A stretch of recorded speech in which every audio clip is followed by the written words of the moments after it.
Herbert Mullin, el que tenía más probabilidades de triunfar. En 1963, en la preparatoria de San Lorenzo Paley, en California, los estudiantes votaron por un compañero como el que tenía más probabilidades de triunfar. Ese chico era Herbert Mullin. A primera vista, tenía todo para lograrlo.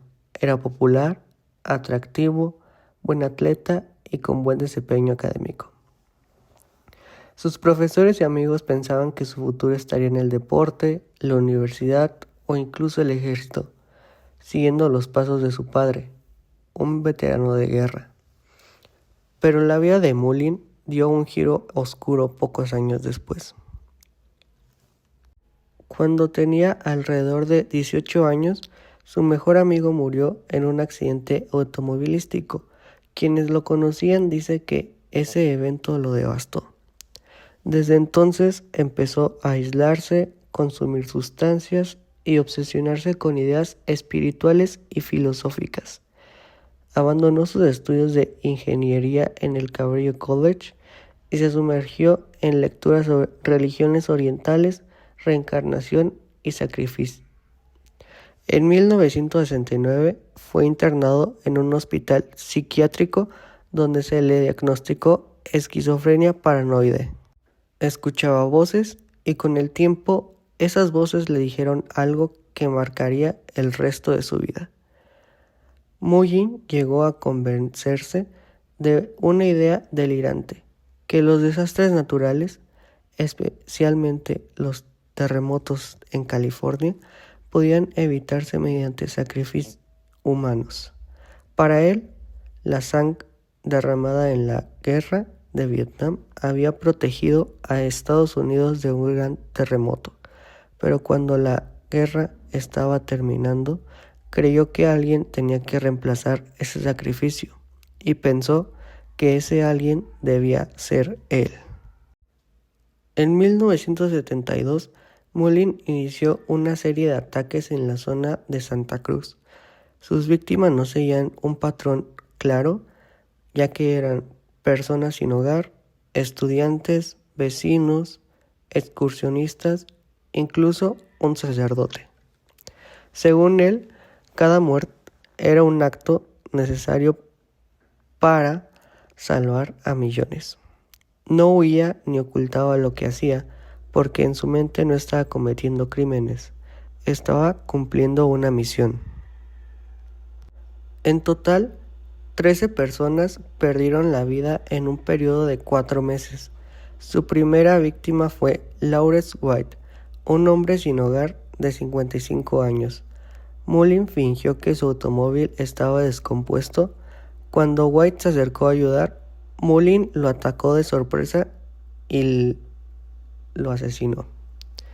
Según diría, después creía que White era una figura bíblica y que su muerte era necesaria.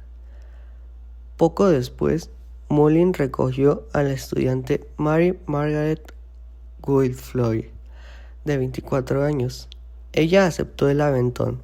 Durante el trayecto, Mullin la atacó y la eliminó.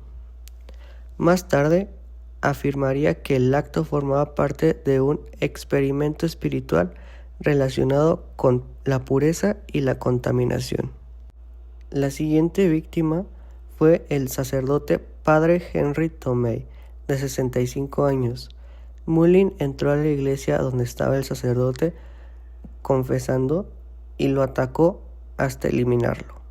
Luego diría que el propio sacerdote se había ofrecido como sacrificio voluntario, pero la violencia no se detuvo hasta ahí.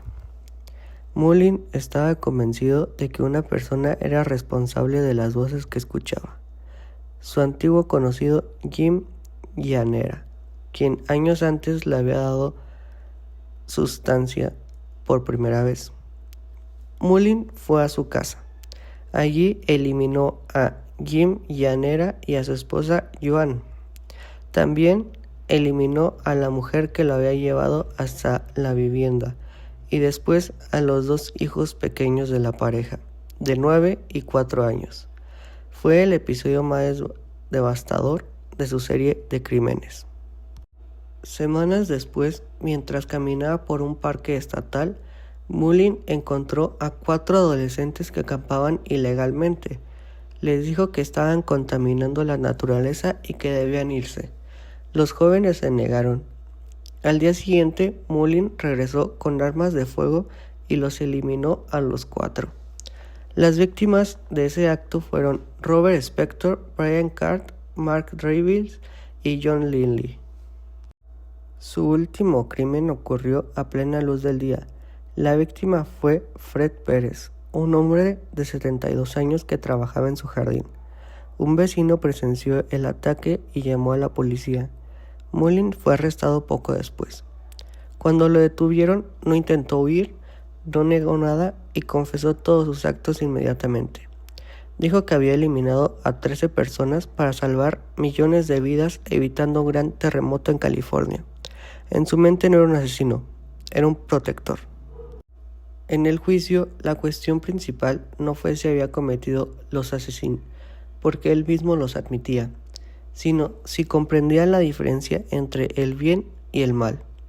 El jurado lo declaró culpable de múltiples homicidios. Fue condenado a cadena perpetua.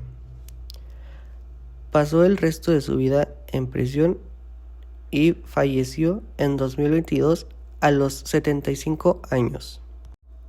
Al final de esta historia, nunca ocurrió el terremoto catastrófico que Mullin creía estar evitando, pero tampoco desaparecieron los sismos en California. Su historia quedó como uno de los casos más inquietantes donde la psicosis, el duelo y las creencias delirantes se mezclaron con la violencia real. Y así, el joven que una vez fue elegido como el que tenía más probabilidades de triunfar, terminó siendo recordado como uno de los asesinos en serie más perturbadores de la historia de California. Muchas gracias por acompañarme de nuevo en otra de estas historias de estas personas. Suscríbanse y denle like para apoyarme y seguir subiendo estos videos. Gracias.